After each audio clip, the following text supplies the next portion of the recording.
Hélène et Yves, ils ont décidé d'ouvrir leur épicerie, bar, restaurant dans leur village, à Croix-Ros, dans la Somme.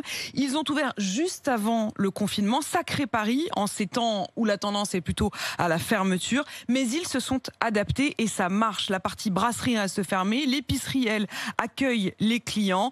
Nos reporters, Marie Monnier et Maxime Lévy, sont allés à leur rencontre. Messieurs, dames, bonjour. Au cœur de ce petit village, une seule vitrine est éclairée, c'est l'épicerie de Guylaine et Yves, le Ch'ti au bonheur. Mon époux, il est ch'ti. Moi, je suis picarde, donc ch'tio, c'est petit bonheur. C'est notre petit bonheur à nous. Le premier confinement avait empêché l'ouverture de leur commerce. Malgré le reconfinement, ils ont tout de même décidé d'ouvrir il y a 8 jours. À un moment ou à un autre, il fallait qu'on démarre. C'était un rêve. Nous, on a toujours habité à la campagne et d'avoir une petite épicerie dans un petit village, c'est très important. Après, on sait que c'est des moments difficiles.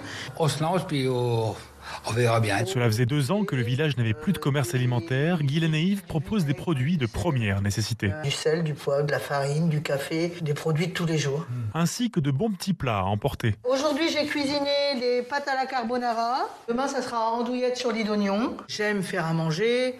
J'aime faire plaisir aux gens avec ma cuisine. Les clients qu'on voit, on les revoit. Vous allez bien? Ça va et vous? Amandine et sa maman Annette sont soulagées d'avoir un commerce de proximité ouvert pendant le confinement. 1,50 € s'il vous plaît. Ça fait plaisir de voir des gens qui sont dynamiques et qui ont envie de faire vivre ce village, quoi. Puis de rencontrer des personnes du village qu'on voit pas souvent parce que chacun est chez soi pendant le confinement. C'est un pari gagné, c'est bravo et on les encourage de tout cœur. Un soutien des habitants qui touche beaucoup le couple de commerçants. Venant des clients, ça nous fait chaud au cœur d'avoir ce genre de discours. Oui, c'est vrai que... Ils sont très, très gentils. Guylaine et Yves pensent déjà à la suite. Mais la prochaine étape, c'est le restaurant. Faut y croire. Faut y croire. Ils ont même prévu d'embaucher une serveuse dès que les restaurants pourront rouvrir. Rendez-vous